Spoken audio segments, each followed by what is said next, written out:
നമസ്കാരം, ഞാൻ ബൈജു നായർ. നമ്മുടെ ചാനലിലേക്ക് സ്വാഗതം. ഇന്ത്യയിലെ പല തരത്തിലും നിറത്തിലും വലിപ്പത്തിലുമുള്ള EVകൾ വന്നുകൊണ്ടേയിരിക്കുകയാണ്.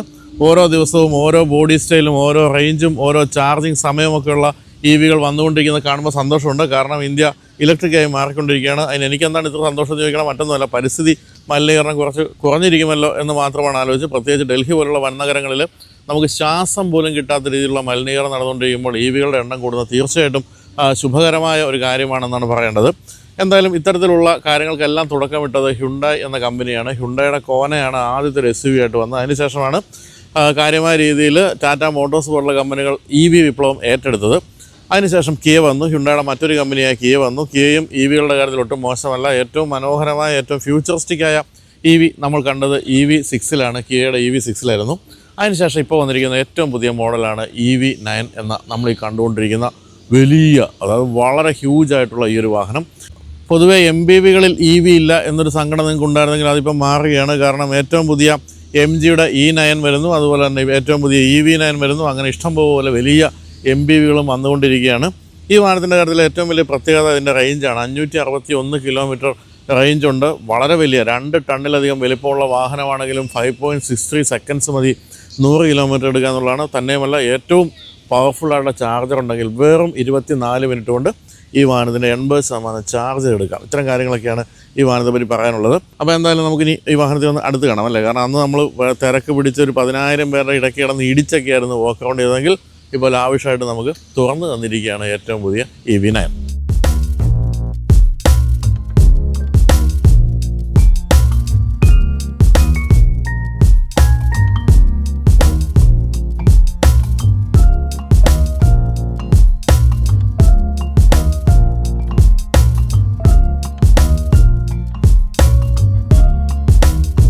കിയയുടെ ജീവിതത്തിലെ ഏറ്റവും വലിയ വാഹനമാണ് നമ്മൾ ഈ കണ്ടുകൊണ്ടിരിക്കുന്ന EV9 എന്നുള്ളത്.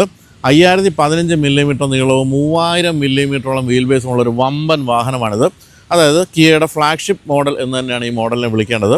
ഇതിന് പല വേരിയൻസും കൊറിയയിലുണ്ടെങ്കിലും ഇന്ത്യയിലേക്ക് വന്നിരിക്കുന്നതിൻ്റെ ടോപ്പ് എൻഡ് മോഡൽ മാത്രമാണ്. അതായത് 6 സീറ്റർ മോഡൽ മാത്രമാണ് ഇന്ത്യയിലേക്ക് വന്നിരിക്കുന്നത്. അതാണ് നമ്മളിപ്പോൾ കണ്ടുകൊണ്ടിരിക്കുന്നത്. എന്തായാലും കാഴ്ചയുടെ കാര്യത്തിൽ കിയയുടെ മറ്റ് പല മോഡലുകളെയും, പ്രത്യേകിച്ച് EV6 പോലുള്ള മോഡലുകളൊക്കെ ഓർപ്പിക്കുന്നുണ്ട് മുൻഭാഗം. തന്നെയല്ല, ഏറ്റവും പുതിയ കാരൻസ്, അതിപ്പോൾ ക്ലാവിസ് എന്നുള്ള പേരിൽ ഇപ്പോൾ വരികയാണ്. 2 ദിവസത്തിനുള്ളിൽ നമ്മളെ ഓടിക്കാൻ വിളിച്ചിട്ടുണ്ട്. ആ മോഡലും ഏതാണ്ട് ഈ ഒരു രീതിയിലേക്ക് മാറിയിട്ടുണ്ട്. തന്നെയല്ല, കാരൻസ് എന്ന ക്ലാവിസിൻ്റെ EV മോഡലും വരാൻ പോവുകയാണ്. അപ്പോൾ മുൻഭാഗം പൂർണ്ണമായി അടച്ചു കെട്ടിയ സ്ഥിരം രീതി തന്നെയാണ് നമ്മളിവിടെ കാണുന്നത്. പക്ഷേ ഇതിൻ്റെ കാര്യത്തിൽ അങ്ങേയറ്റം ഉയർന്നു നിൽക്കുന്ന ഒരു ബോണറ്റ് എന്ന് പറയുന്നത് നമ്മളിങ്ങനെ എന്താ പറയുക, അഭിമാനം തോന്നുന്ന രീതിയിൽ, കിയയ്ക്ക് അഭിമാനം തോന്നുന്ന രീതിയിൽ അത്ര ഉയർന്നു നിൽക്കുകയാണ് ഈ ഒരു ഭാഗം എന്നാണ് പറയേണ്ടത്.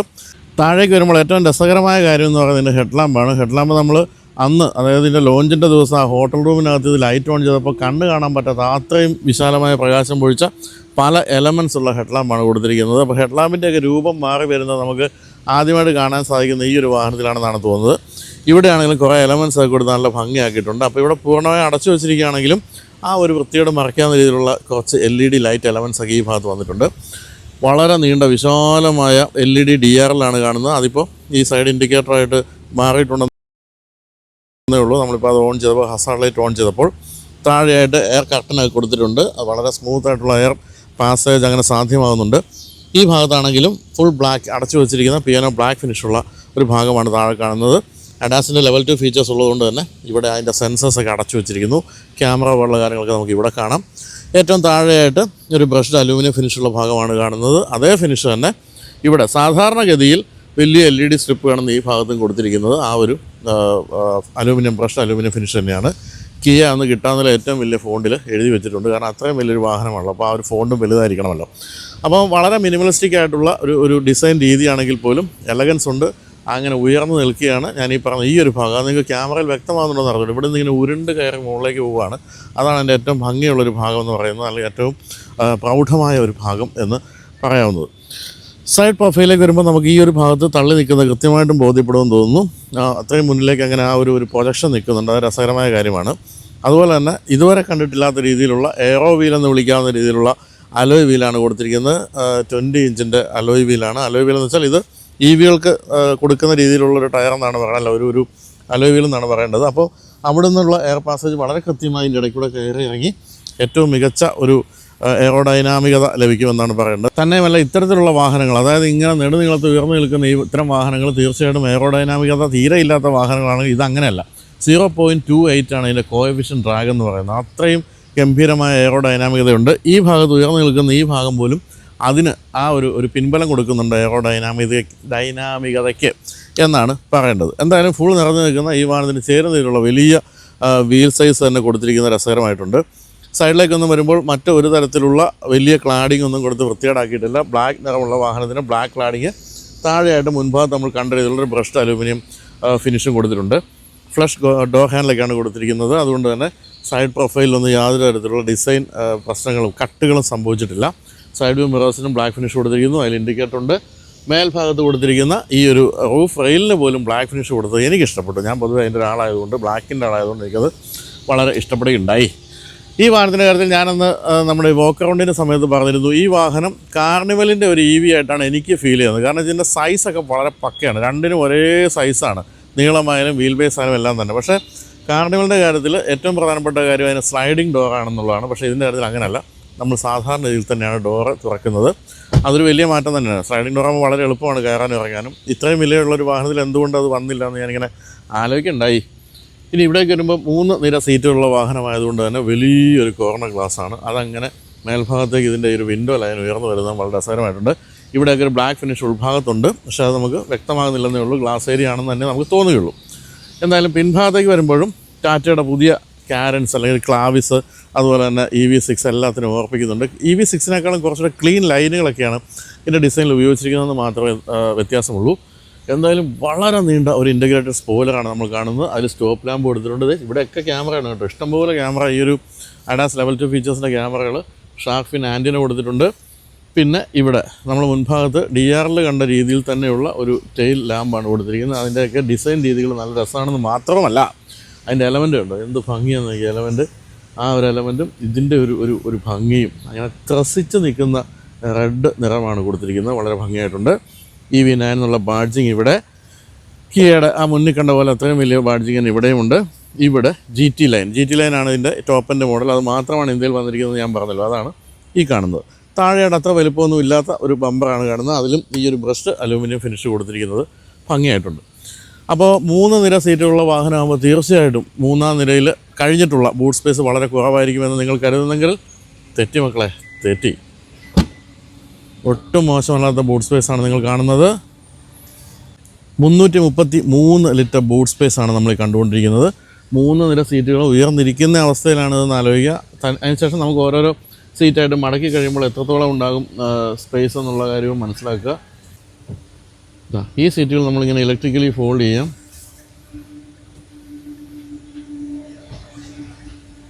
ആ 2 മനുഷ്യരും അങ്ങനെ അങ്ങോട്ട് മടങ്ങിപ്പോയി കഴിഞ്ഞാൽ പിന്നെ കാണുന്ന ഇഷ്ടംപോലെ സ്പേസാണ്. അതിൻ്റെ ആ കഴുത്തൊടിഞ്ഞൊക്കെയാണ് അങ്ങോട്ട് പോയിക്കൊണ്ടിരിക്കുന്നത്. അതായത് ഹെഡ് റെസ്റ്റൊക്കെ ഒടിഞ്ഞു.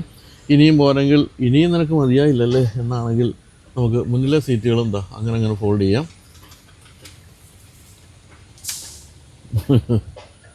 തല കുനിച്ച് നിൽക്കുക. ആരുടെ മുന്നിൽ തല കുനിക്കില്ല എന്ന വാശിയൊന്നും സീറ്റുകൾക്കില്ല. മുന്നോട്ട് കൂടെ അതും അങ്ങനെ പോവുകയാണ്. അപ്പോൾ സ്പേസ് എത്ര ഉണ്ടാകുമെന്ന് ഞാൻ പറഞ്ഞു തരേണ്ട കാര്യമല്ലോ. ഇഷ്ടം പോലെ സ്പേസാണ്. അപ്പം നമുക്ക് അധികം ആൾക്കാരൊന്നും ഇരിക്കുന്നില്ലെങ്കിൽ ഇഷ്ടം പോലെ സ്പേസ് കണ്ടെത്താൻ യാതൊരു ബുദ്ധിമുട്ടുമില്ല. ഇതൊക്കെ ചാർജറാണ് കൊടുത്തിരിക്കുന്നത്. ഇനി ഈ ഭാഗത്തേക്ക് വരുമ്പോൾ നമുക്ക് ഇവിടെ ധാരാളം ചാർജിങ് പോയിൻറ്റുകളൊക്കെ കൊടുത്തിട്ടുണ്ട്. ഇതെല്ലാം vehicle to load, vehicle to vehicle, അതായത് മറ്റൊരു ഇലക്ട്രിക് വെഹിക്കിൾ നമുക്ക് ചാർജ് ചെയ്യാം. അതുപോലെ തന്നെ നമ്മളൊരു ക്യാമ്പിങ്ങിനൊക്കെ പോയാൽ നമുക്ക് എക്സ്റ്റേണൽ ഇലക്ട്രിക് സാധനങ്ങളെല്ലാം തന്നെ ചാർജ് ചെയ്യാവുന്ന രീതിയിലുള്ള സംഭവമാണ്. വേണമെങ്കിൽ വീട്ടിൽ കറണ്ടില്ല, വേണമെങ്കിൽ തിരിച്ച് വീട്ടിൽ നിന്നും ചാർജ് ചെയ്ത് തിരിച്ച് വീട്ടിലേക്ക് വേണമെങ്കിൽ കുത്തി കൊടുത്ത് വീടും നമുക്ക് പ്രകാശപൂരിതമാക്കാൻ സാധിക്കുമെന്നാണ് പറയേണ്ടത്. അപ്പോൾ അതുപോലെ തന്നെ ഈ സൈഡിൽ നിങ്ങൾക്ക് ആ ചാർജിങ് പോയിൻ്റൊക്കെ കാണാവുന്നതാണ്. അതിൻ്റെ താഴെയായിട്ടാണ് സീറ്റുകളുടെ അഡ്ജസ്റ്റ്മെൻറ്റുകളൊക്കെ കൊടുത്തിരിക്കുന്നത്. അപ്പോൾ എന്തായാലും അതെല്ലാം ഗംഭീരമായിട്ടുണ്ട്. സ്പേസിൻ്റെ കാര്യത്തിലൊന്നും പറയാനില്ല. 333 ലിറ്ററാണ് നിങ്ങളിവിടെ സ്പേസ് കണ്ടെങ്കിൽ മുൻഭാഗത്ത് ഫ്രങ്ക് സ്പേസ്, അതായത് ബോണറ്റിനുള്ളിലുള്ള ഭാഗത്ത് 52 ലിറ്റർ വേറെയുമുണ്ട്. അപ്പോൾ അത്തരം കാര്യങ്ങളൊക്കെ പക്കയാണ്. അപ്പോൾ നമുക്ക് ഇലക്ട്രിക്കൽ തന്നെ ഫോൾഡ് ചെയ്യാം.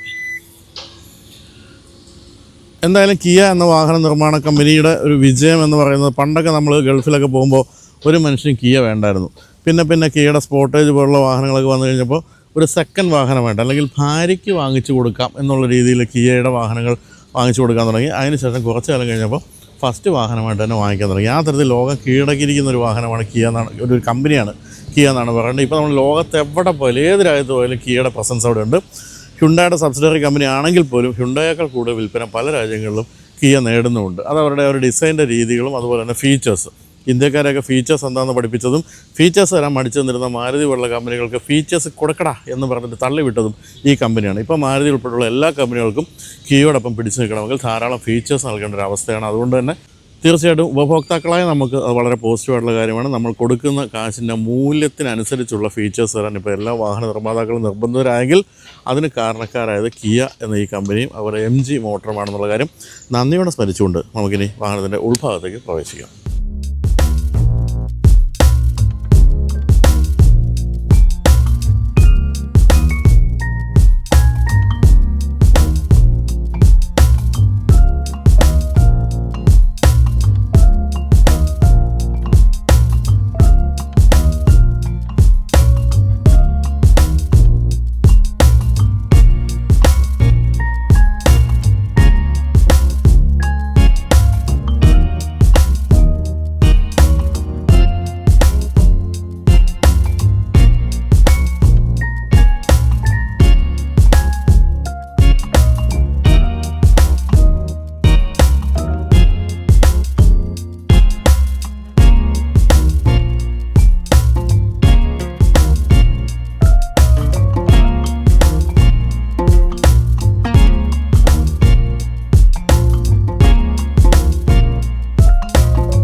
സാധാരണഗതിയിൽ നമ്മൾ എപ്പോഴും എക്സ്റ്റീരിയർ പറഞ്ഞു കഴിഞ്ഞാൽ മുൻഭാഗത്തിരുന്ന് ഡാഷ്ബോർഡ് അത്തരം കാര്യങ്ങളൊക്കെ പറയുകയാണ് പതിവ്. പക്ഷേ ഇന്ന് ഭയങ്കര വെറൈറ്റി ആയിട്ട് ഞാൻ തുടങ്ങാൻ പോകുന്ന സെക്കൻഡ് റോ സീറ്റിൽ നിന്നാണ്. ചേഞ്ച് വേണത്തെ ചേഞ്ച് എന്ന് പറഞ്ഞ പോലെ ഇനിയിപ്പോൾ ചേഞ്ച് ആയിക്കോട്ടെ, ഇവിടെ ഇരുന്ന് തന്നെ നമുക്ക് തുടങ്ങാം. അതിന് മറ്റൊരു കാരണം കൂടിയുണ്ട്. ഈ വാഹനത്തിൻ്റെ കാര്യത്തിൽ ഏറ്റവും എന്താ പറയുക, എല്ലാവരും ശ്രദ്ധിക്കുന്നൊരു കാര്യം ഇതിൻ്റെ സെക്കൻഡ് റോ സീറ്റാണ്. കാരണം ഇത് മിക്കവാറും ഒരു ഷോഫർ ഡ്രിവൺ വാഹനമായിട്ടായിരിക്കും നിങ്ങൾ ഉപയോഗിക്കാൻ പോകുന്നത്. അങ്ങനെയാണെങ്കിൽ നടുക്കിരിക്കുന്ന മുതലാളിക്ക് എന്തൊക്കെ കിട്ടുന്നുണ്ടെന്നാണ് നമ്മൾ നോക്കാൻ പോകുന്നത്. മുതലാളി എന്ന് പറയുന്നൊരു സംഭവമായിരിക്കും ഈ വാഹനത്തെ സംബന്ധിച്ച്. കാരണം അമ്മാതിരി കാര്യങ്ങളൊക്കെയാണ് കമ്പനി ചെയ്തു തന്നിരിക്കുന്നത്. പക്ഷേ മറ്റൊരു കാര്യമുണ്ട്, നമ്മൾ MG E9 മറക്കാനാവില്ല. അദ്ദേഹത്തിൻ്റെ കാര്യത്തിൽ ഇഷ്ടം പോലെ ഫീച്ചേഴ്സ് ഉണ്ട്. അതിൽ ആംബ്രസ്റ്റൊക്കെ കുറച്ചുകൂടെ വലുതും ഈ സ്ക്രീനൊക്കെ കുറച്ചുകൂടെ വലുതും ഒക്കെ ആയിട്ടാണ് അതിൽ ഫീൽ ചെയ്തത്. എങ്കിലും ഇതിൻ്റെ ഇൻറ്റീരിയറിലെ നിറങ്ങൾ എനിക്ക് ഭയങ്കരമായിട്ട് ഇഷ്ടപ്പെട്ടു. നല്ല ബ്രൗണും ബ്ലാക്കും അതിൻ്റെ ഒരു മിക്സാണ് ഇതിൽ കൊടുത്തിരിക്കുന്നത്. പിന്നെ ഇവിടെ ഈ ഒരു സൺബ്ലൈൻഡൊക്കെ കൊടുത്തിട്ടുണ്ട്. പക്ഷേ അത് മാനുവലി ഉയർത്തേണ്ടതാണ്. കാരണം ഈ വാഹനത്തിന് വില വെച്ച് നോക്കുമ്പോൾ അതൊക്കെ ഓട്ടോമാറ്റിക് ആകേണ്ടതായിരുന്നെങ്കിൽ അങ്ങനെ സംഭവിച്ചിട്ടില്ല. ഇനി സീറ്റിലേക്ക് വരാം. സീറ്റ് എന്ന് പറയുന്നതിൽ ഇഷ്ടംപോലെ മോഡുകളുണ്ട്. നമുക്ക് പല തരത്തിലുള്ള അഡ്ജസ്റ്റ്മെൻറ്റുകളൊക്കെയാണ് സീറ്റിൽ വരുത്താവുന്നത്. വെന്റിലേറ്റഡ് സീറ്റുകളാണ് പിൻഭാഗത്തും കൊടുത്തിരിക്കുന്നത്. അപ്പോൾ എന്തൊക്കെയാണ് അഡ്ജസ്റ്റ്മെൻറ്റുകളെന്ന് ചോദിക്കുകയാണെങ്കിൽ ഈ സീറ്റ് നമുക്ക് ഇപ്പോൾ എൻ്റെ കാലിരിക്കുന്ന ഭാഗത്തേക്ക് നോക്കുകയാണെങ്കിൽ ഇങ്ങനെ ഒരു ഓട്ടോമാൻ സീറ്റായിട്ട് മാറുന്നതിൻ്റെ സംഭവങ്ങളൊക്കെയാണ് ഈ കാണുന്നത്. അതോടം വരെ വരുന്നു, ഇതിങ്ങനെ വരുന്നു. അപ്പോൾ ഇങ്ങനെ നല്ലൊരു സ്ലാൻഡിങ് പൊസിഷൻ നമുക്ക് കണ്ടെത്താം. ഫുൾ ഫ്ലാറ്റ് ബെഡ് ഒന്നും ആകുന്നില്ലെന്നേ ഉള്ളൂ. സുഖമായിട്ട് കാല് ഇങ്ങനെ നീട്ടി വെച്ചിരിക്കാൻ സാധിക്കും. ഏറ്റവും രസകരമായ കാര്യം ഇതിൻ്റെ മസാജ് ഫംഗ്ഷനാണ്. ഈ കൊടുത്തിരിക്കുന്ന മസാജ് ഫംഗ്ഷനാണ്. ഇത് നമ്മൾ ഓൺ ചെയ്ത് കഴിഞ്ഞിട്ട് പലതരത്തിലുള്ള മസാജുകളുണ്ട്. നടുവിൽ ഇടിച്ചുകൊണ്ടേ ഇരിക്കണം, ഇടിക്കുന്നുണ്ട്. ഇത് വരുമ്പോഴത്തേക്കും ഇവിടെയും ഈ ഭാഗത്ത് വൈബ്രേഷൻ വന്നു. നമ്മളിങ്ങനെ നല്ല രസമുണ്ട് കേട്ടോ സംഭവം. അതിൻ്റെ വൈബ്രേഷനും അതിൻ്റെ ഇൻറ്റൻസിറ്റി കൂട്ടാൻ 3 അത് വെള്ളം രസമുണ്ട്. നിങ്ങൾ കാണുന്നില്ലെന്നുള്ളത് ഞാൻ ഇങ്ങനെ ബാക്കൊക്കെ അനങ്ങിക്കൊണ്ടിരിക്കുന്നുണ്ട്. അത് രസമുണ്ട് കേട്ടോ. അങ്ങനെ സുഖമായിട്ട് മസാജൊക്കെ ചെയ്തങ്ങ് പോകാം. കാശ് എത്ര ലാഭം ആലോചിച്ച് നോക്കണം. എവിടെയും പോയി മസാജ് ചെയ്യുന്ന വെച്ച് നോക്കുമ്പോൾ ഭയങ്കര ലാഭകരമായ കാര്യമാണിത്. പിന്നെ ആംബ്രസ്റ്റ് ആണെങ്കിലും നമുക്ക് ഹൈറ്റൊക്കെ പലതരത്തിലൊക്കെ അഡ്ജസ്റ്റ് ചെയ്യാം. അങ്ങനെ നല്ലൊരു പൊസിഷൻ കണ്ടെത്താൻ ബുദ്ധിമുട്ടില്ല. പിന്നെ ഈ ഭാഗത്തേക്ക് വരുമ്പോൾ ഇവിടെ ചെറിയ ചില സംഭവങ്ങളൊക്കെ ഉണ്ട്. അതായത് ഇവിടെ ചെറുതല്ല കേട്ടോ, വലിയൊരു ട്രേ നമുക്കിങ്ങനെ വലിച്ചെടുത്ത് മൊബൈലൊക്കെ സൂക്ഷിക്കാം. ഈ ഇരിക്കുന്ന രണ്ടുപേരുടെയും മൊബൈൽ സൂക്ഷിക്കാം. അതുപോലെ മൊത്തത്തിൽ നമുക്ക് ഈ കൺസോൾ ഇങ്ങനെ വലിച്ചു വെക്കുകയും എന്നിട്ട് ഇതിങ്ങനെ വലിക്കുകയും ചെയ്ത് ഇവിടെ വലിയൊരു സ്റ്റോറേജ് സ്പേസാണ് നമ്മൾ കാണുന്നത്. ഇനി നിങ്ങൾക്ക് വേണമെങ്കിൽ ഇതിന് നടുക്ക് ഒരു വലിയ കൺസോൾ ഓപ്ഷണലായിട്ട് വാങ്ങിച്ചു വയ്ക്കാം. അങ്ങനെ വാങ്ങിച്ചു വയ്ക്കുന്ന ഇവിടെ ഈ ഭാഗത്ത് അങ്ങനെ വയ്ക്കുകയാണെങ്കിൽ നിങ്ങൾക്ക് അതിൽ ഫ്രിഡ്ജും വേണമെങ്കിൽ ഇണക്കി ചേർക്കാം എന്നുള്ളതാണ്. ഫ്രിഡ്ജും നമുക്ക് ഓപ്ഷണലായിട്ട് വാങ്ങിച്ചു വയ്ക്കാനുള്ള സൗകര്യമുണ്ട്. സീറ്റുകൾ ഞാൻ പറഞ്ഞല്ലോ, രണ്ടും വെൻറ്റിലേറ്റഡ് സീറ്റുകളാണ് കൊടുത്തിരിക്കുന്നത്. ഈ ഒരു സെക്കൻഡ് റോ സീറ്റിലും അത് സുഖകരമായ കാര്യമാണ്. മുൻഭാഗത്തേക്ക് നോക്കുകയാണെങ്കിൽ ഇവിടെയാണ് നിങ്ങളിരിക്കുന്നതെങ്കിൽ നമുക്കിവിടെ ബോസ് സീറ്റ് അല്ലെങ്കിൽ എന്ന് വിളിക്കുന്ന രീതിയുണ്ടല്ലോ, അതായത് ബോസിന് തന്നെ ബാക്കി ഇരുന്നുകൊണ്ട് ഇത് മുന്നിലേക്ക് തള്ളി വയ്ക്കാനുള്ള സൗകര്യം അതങ്ങ് മുന്നിലേക്ക് പോയി കഴിഞ്ഞു. ഇവിടെ ഒരു ചാർജിങ് പോയിൻ്റ് കൊടുത്തിട്ടുണ്ട്. ഒരു സി ടൈപ്പ് എന്നുള്ളത് മറ്റൊരു പ്രത്യേകതയാണ്. അതും സുഖകരമായൊരു കാര്യമാണ്. ഇവിടെ 2 കപ്പ് ഹോൾഡേഴ്സാണ് ഇവിടെ കൊടുത്തിരിക്കുന്നത്. പിന്നെ 2 പെയിൻ സൺറൂഫാണ് കൊടുത്തിരിക്കുന്നത്. ഇവിടെ വളരെ വിശാലമായ സൺറൂഫ്, അവിടെ അല്പം ചെറുതും. ഇതൊക്കെ നമ്മൾ കാർഡിനിൽ കാണുന്ന അതേ കാര്യങ്ങളാണ്. ഇവിടെ നമുക്ക് AC-യുടെ മോഡുകളും എല്ലാ കാര്യങ്ങളും ക്ലൈമറ്റ് കൺട്രോളിൻ്റെ അഡ്ജസ്റ്റ്മെൻറ്റുകളെല്ലാം ഈ സ്ക്രീനിൽ കൊടുത്തിട്ടുണ്ട്. മേൽഭാഗത്ത് AC ഉണ്ട്. നല്ല തണുപ്പ് സുഖമായിട്ട് ഇരിക്കാൻ സാധിക്കുന്നുണ്ട്. പിന്നെ വിൻഡോ ലൈൻ്റെ കാര്യം നോക്കുകയാണെങ്കിലും നമ്മുടെ ഒപ്പം നിൽക്കുന്നൊരു കാര്യമാണ്. അതുകൊണ്ട് തന്നെ നല്ല വിസിബിലിറ്റി ഉണ്ടാകും. മറ്റൊരു കാര്യമുള്ളത്, സാധാരണഗതിയിൽ എല്ലാ EV-കളും പിൻഭാഗത്തെ സീറ്റിലേക്ക് വരുമ്പോൾ സീറ്റിംഗ് പൊസിഷൻ ഉയർന്നിരിക്കും. അതുകൊണ്ട് തന്നെ ഒട്ടും ട്രൈ സപ്പോർട്ട് ഉണ്ടാകില്ല. പക്ഷേ ഈ വാഹനത്തിൻ്റെ കാര്യത്തിൽ ഇവർ ചെയ്തത് മുൻഭാഗത്തെ സീറ്റിനേക്കാൾ ഹൈറ്റിലാണ് ഈ ഒരു റോ സീറ്റ് കൊടുത്തിരിക്കുന്നത്. അതുകൊണ്ട് തന്നെ ട്രൈ സപ്പോർട്ടിനൊന്നും യാതൊരു കുറവുമില്ല. സുഖമായിട്ട് നീണ്ടു നിവർന്ന് ഇരിക്കാൻ സാധിക്കും. ഇനി ഡോർ പാഡിലേക്ക് പോവുകയാണെങ്കിൽ അവിടെ അത്യാവശ്യം നല്ലൊരു ബോട്ടിലൊക്കെ വയ്ക്കാം. നല്ല ആംബ്രസ്റ്റ് ഉണ്ട്. ഇവിടെ നല്ല ഭംഗിയായിട്ടുണ്ട്. അതിൻ്റെ ഒരു ഡിസൈൻ രീതിയൊക്കെ വളരെ ഭംഗിയായിട്ടുണ്ട്. ഇത്രയുമാണ് സെക്കൻഡ് റോ സീറ്റിനെ പറ്റി പറയാവുന്നത്. തീർച്ചയായിട്ടും ഒരു ബിസിനസ് ക്ലാസ് സീറ്റായിട്ട് തന്നെയാണ് നമുക്ക് കണക്കാക്കേണ്ടത്. ഇനി നമുക്ക് പോകേണ്ടത് തേർഡ് റോയിലേക്കാണ്. തേർഡ് റോ എന്ന് പറയുന്നത് നമുക്ക് ഇതുവഴി നടന്നു പോകാനുള്ളതേ ഉള്ളൂ. വേറെ വലിയ ഗിമ്മിക്സ് ഒന്നും ആവശ്യമില്ല അങ്ങോട്ട് കടക്കാൻ. തേർഡ് റോ സീറ്റിലാണ് ഇരിക്കുന്നത്. തേർഡ് റോ സീറ്റിൽ ഇപ്പോൾ സെക്കൻഡ് റോ സീറ്റ്, ഈ സീറ്റ് ഏറ്റവും ബാക്കിലേക്കും ഈ സീറ്റ് ഏറ്റവും മുന്നിലേക്കും ഇട്ടിരിക്കുന്നു. ഏറ്റവും ബാക്കിലേക്ക് ഇടുമ്പോൾ ഇരിക്കാൻ വലിയ ബുദ്ധിമുട്ടാണ്. പക്ഷേ അല്പം മുന്നിലേക്ക് സെക്കൻഡ് റോ സീറ്റ് ഇട്ട് കഴിഞ്ഞാൽ സുഖമായിട്ടിരിക്കാം. എങ്കിൽ പോലും എല്ലാ തേർഡ് റോ സീറ്റുകളുടെയും പ്രശ്നമായിട്ടുള്ള ഈ തൈ സപ്പോർട്ട് വളരെ കുറവാണ്. കാരണം പ്ലാറ്റ്ഫോം ഉയർന്നു വരുന്നത് കൊണ്ടുള്ളൊരു പ്രശ്നമാണത് സംഭവിച്ചിരിക്കുന്നത്. ഇവിടെ മുതിർന്നവർക്ക് കുറച്ച് ദൂരമൊക്കെ ഇരിക്കാം, കുട്ടികൾക്ക് ധാരാളം നേരം ഇരിക്കാം എന്ന് മാത്രമേ പറയാനുള്ളൂ. മറ്റെന്തൊക്കെ കാര്യങ്ങൾ കൊടുത്തിട്ടുണ്ടെന്ന് ചോദിക്കുകയാണെങ്കിൽ ഈ ഭാഗത്തേക്ക് വരുമ്പോൾ ഇവിടെ 2 സൈഡിലും കപ്പ് ഹോൾഡേഴ്സ് കൊടുത്തിട്ടുണ്ട്. 2 സൈഡിലും സി ടൈപ്പ് ചാർജർ കൊടുത്തിട്ടുണ്ട്. പിന്നെ ഈ സീറ്റ് നമുക്ക് സ്ലാൻഡ് ചെയ്യാൻ വേണ്ടി സുഖമായിട്ട് ഫുൾ സ്ലാൻഡ് ചെയ്ത് കിടക്കാം എന്നുള്ളത് പൊതുവെ മറ്റ് വാഹനങ്ങളിൽ കാണുന്ന കാര്യമല്ല. അതാണ് ഈ കാണുന്നത്. അതായത് തേർഡ് റോ സീറ്റ് ഇരിക്കുന്നവർക്ക് സുഖമായിട്ട് ഫുൾ സ്ലാൻഡ് ചെയ്തിരിക്കാൻ സാധിക്കുന്നുള്ള പ്രത്യേകതയുണ്ട്. പിന്നെ ഉള്ളത് എന്താണ്, പിന്നെ ഈ ഒരു വലിയ വിശാലമായ കോർണർ ഗ്ലാസ് ഉള്ളതുകൊണ്ട് നമുക്ക് സുഖമായിട്ട് കാഴ്ചകളൊക്കെ കണ്ടിരിക്കാം. ഒട്ടും ക്രാംഡ് ആയിട്ടുള്ള ഫീലൊന്നും തോന്നുകയില്ല. പിന്നെ മ്യൂസിക് സിസ്റ്റത്തിൻ്റെ ട്യൂട്ടറുകളും മറ്റും ഇവിടെയും കാണുന്നുണ്ട്.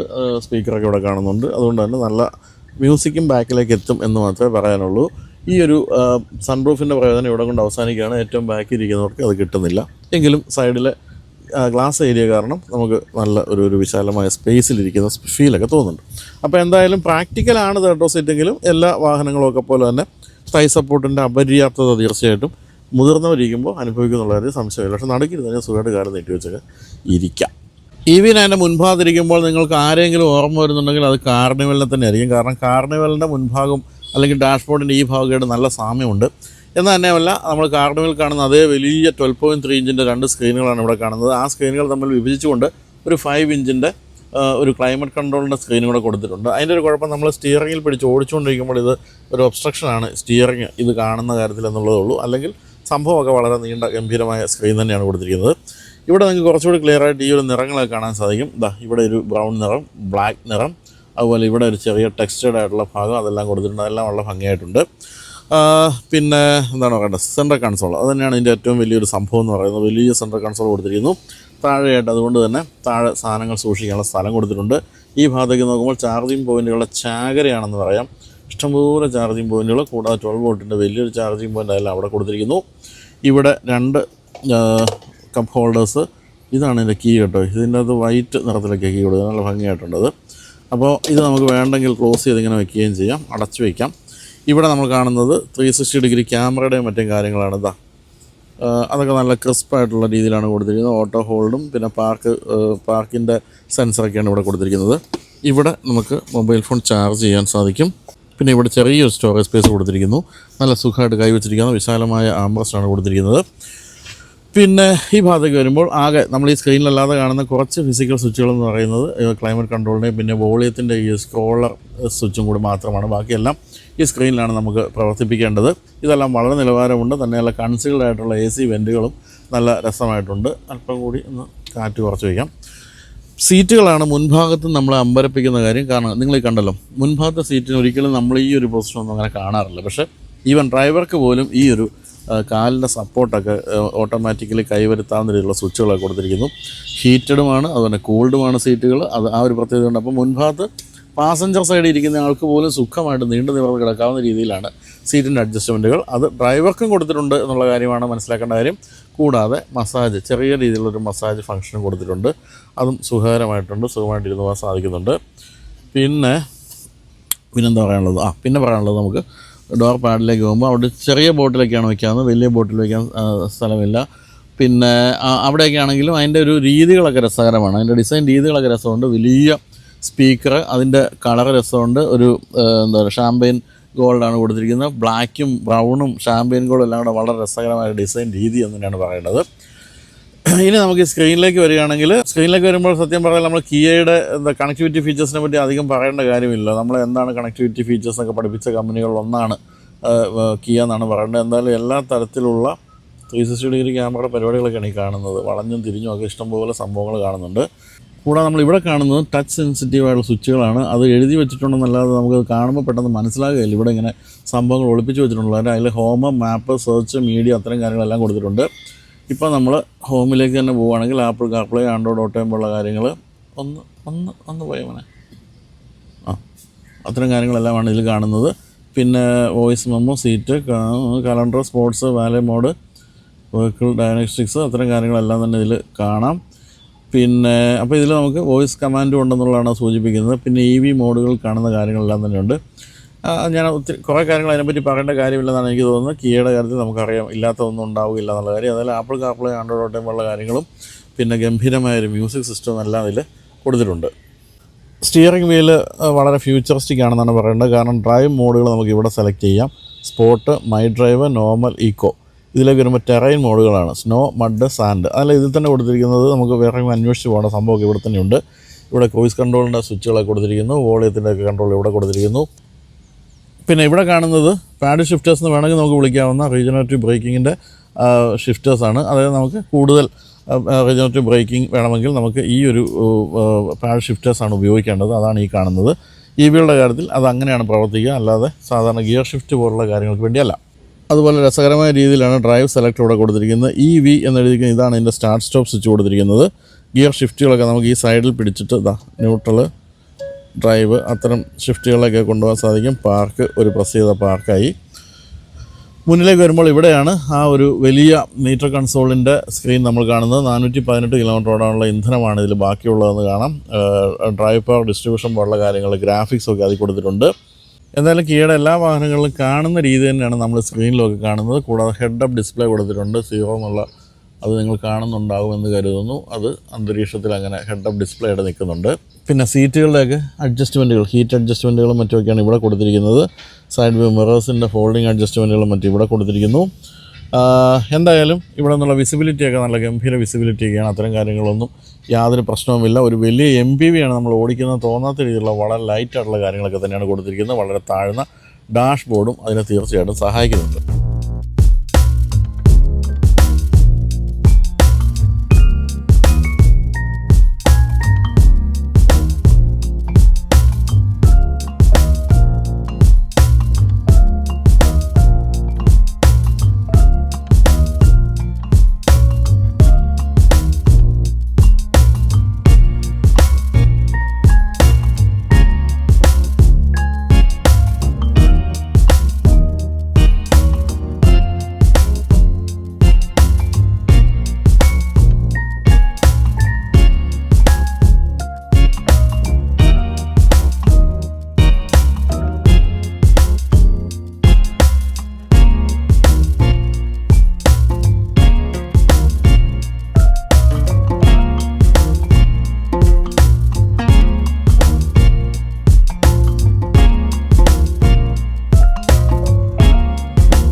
എന്നെ ഏറ്റവും അമ്പരപ്പിച്ച കാര്യം ഈ വാഹനത്തിൻ്റെ NVH ലെവലുകളാണ്. അതായത് ഒരു തരത്തിലുമുള്ള സൗണ്ടൊന്നും ഉൾഭാഗത്തേക്ക് കേൾക്കുന്നതേ ഇല്ല. അത് മോട്ടറിൻ്റെ സൗണ്ടായാലും അതുപോലെ തന്നെ ടയർ റോഡിൽ ഉരയുന്ന സൗണ്ടായാലും അങ്ങനെയുള്ള ഒരു ശബ്ദവും കേൾക്കുന്നില്ല.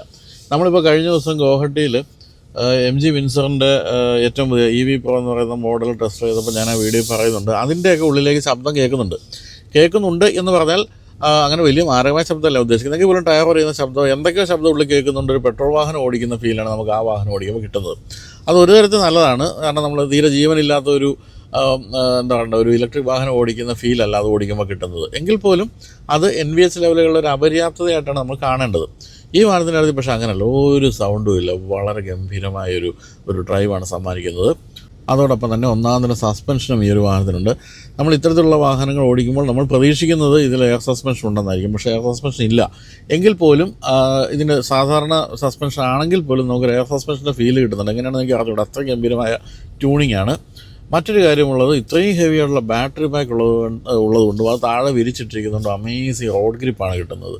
എങ്ങനെയൊക്കെ ഓടിച്ചാലും കയ്യിൽ നിന്ന് വാഹനം പോകില്ല. അത്രയ്ക്ക് സ്റ്റെബിലിറ്റിയും ആ ഒരു ആത്മവിശ്വാസവും നമുക്ക് ഇതിൻ്റെ ഡ്രൈവ് സമ്മാനിക്കുന്നുണ്ട്. എപ്പോഴും നമ്മൾ ഇലക്ട്രിക് വാഹനങ്ങൾ ഓടിക്കുമ്പോൾ ഒരു പരിധിക്ക് അപ്പുറത്തേക്ക് നമുക്ക് ക്യാരക്ടർ ഒന്നും പറയാനില്ല. കാരണം എല്ലാം ഏതാണ്ട് ഒരേപോലത്തെ ക്യാരക്ടറായിരിക്കും. ഇപ്പം പെട്ടെന്ന് ഒരു ക്വിക്ക് ആക്സിലറേഷൻ ഉണ്ടോ ഇല്ലയോ എന്നുണ്ടെങ്കിൽ കാര്യങ്ങളൊക്കെ നമുക്ക് പറയാനുള്ളൂ. അങ്ങനെ നോക്കുമ്പോൾ ഇതിനതുണ്ട്. കാരണം 5.3 സെക്കൻഡ്സ് കൊണ്ട് 100 കിലോമീറ്റർ വേഗത എടുക്കുന്ന വാഹനമാണ്. എത്തിക്കഴിഞ്ഞു, 100 കിലോമീറ്റർ എത്തിക്കഴിഞ്ഞു. അത് ഇത്രയും ഇല്ല.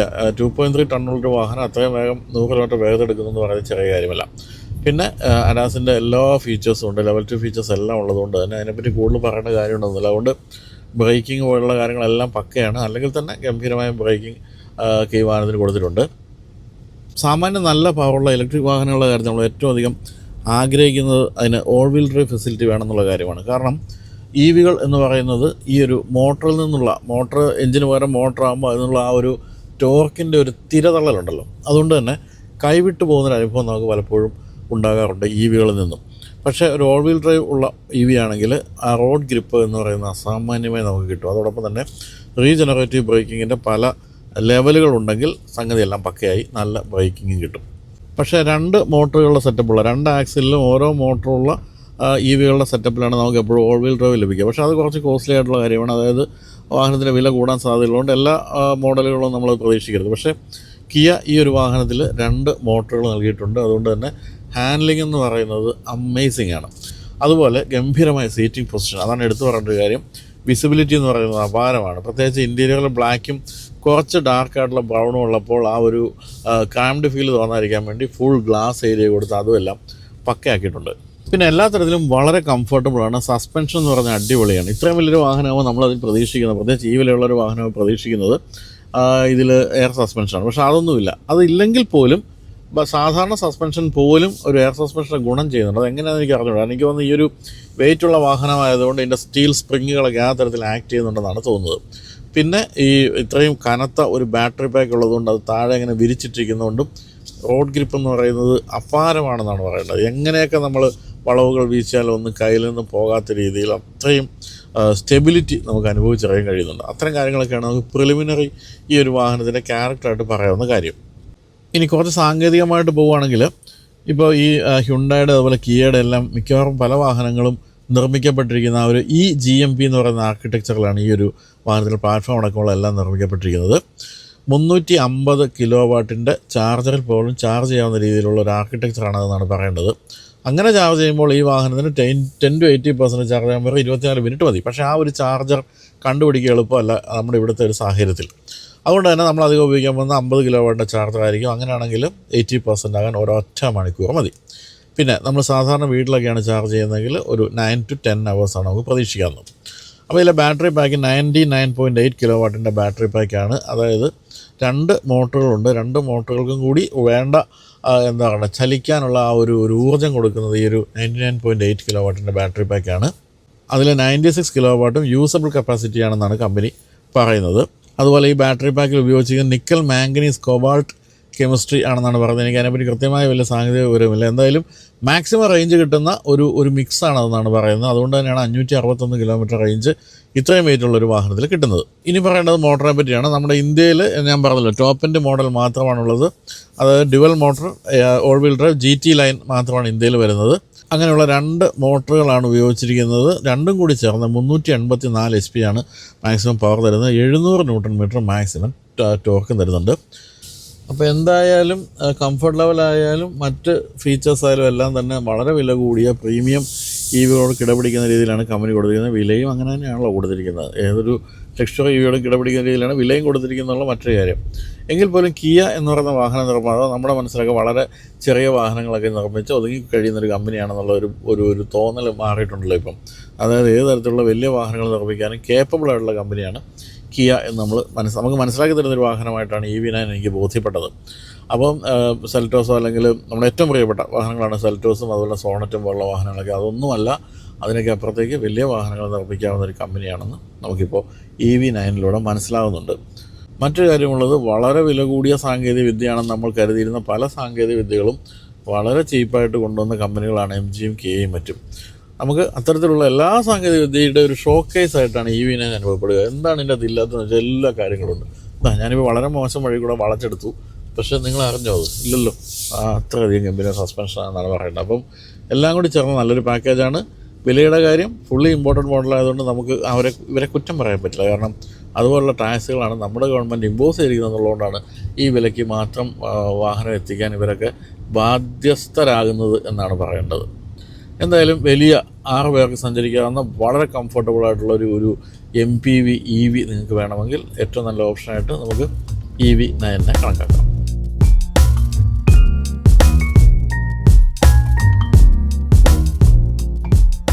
അപ്പോൾ ഇനി ഏറ്റവും പ്രധാനപ്പെട്ട ചോദ്യം, എന്ത് വില വരും?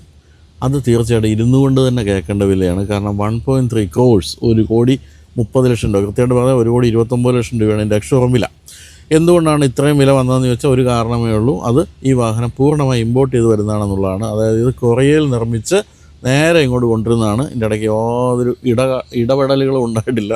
അതുകൊണ്ടാണ് ഈ വില ഇവിടെ ഈ വാഹനത്തിന് വന്നിരിക്കുന്നത്. 1,30,00,000 രൂപയ്ക്ക് ഈ വാഹനം വർത്താണോ എന്ന് ചോദിക്കുകയാണെങ്കിൽ നമുക്കൊരു ഇലക്ട്രിക് വാഹനത്തിൽ നിന്ന് കിട്ടാവുന്ന കാര്യങ്ങളെല്ലാം തന്നെ ഉൾച്ചേർത്തിട്ടുണ്ടെന്നാണ് പറയേണ്ടത്. തന്നെയുമല്ല, ഈ മോഡൽ അങ്ങനെ ആയിരക്കണക്കിന് യൂണിറ്റ് വിൽക്കണമെന്നൊന്നും ആയിരിക്കില്ല കമ്പനി ആഗ്രഹിക്കുന്നത്. ഇതൊരു സ്റ്റാറ്റസ് സിമ്പിളായിട്ട് അങ്ങനെ നിൽക്കട്ടെ, ഒരു തലത്തിന് മുകളിലേക്ക് ഇതും ഞങ്ങൾക്ക് നിർമ്മിക്കാൻ അറിയാം എന്ന് കമ്പനി കാണിച്ചു കൊടുക്കുന്ന ഒരു മോഡലായിട്ട് കണക്കാക്കിയാൽ മതി EV9. എങ്കിൽ പോലും പ്രാക്ടിക്കൽ വാഹനമാണ്. 561 കിലോമീറ്റർ റേഞ്ച് കിട്ടുക എന്ന് പറയുന്നത് മോശമല്ല. അതുപോലെ തന്നെ വളരെ ഫാസ്റ്റായിട്ടുള്ള ചാർജർ ഉണ്ടെങ്കിൽ 24 മിനിറ്റ് നിങ്ങൾക്ക് ഇത്രയും വലിയൊരു വാഹനം ചാർജ് ചെയ്തെടുക്കാം. അങ്ങനെ 561 കിലോമീറ്റർ ഓടിച്ചുകൊണ്ട് നടക്കാം. പിന്നെ എല്ലാ ഫീച്ചേഴ്സും, അഡാസ് ഫീച്ചേഴ്സ് ഉൾപ്പെടെ എല്ലാ കാര്യങ്ങളും, പിന്നെ മുതലാളിമാർക്ക് വേണ്ടി സെക്കൻഡ് റോ സീറ്റിൽ വേണ്ട കാര്യങ്ങളെല്ലാം തന്നെ കൊടുത്തിട്ടുണ്ട്. അങ്ങനെയൊക്കെ നോക്കുമ്പോൾ മോശമായ വാഹനമല്ല എന്ന് തന്നെയാണ് പറയേണ്ടത്.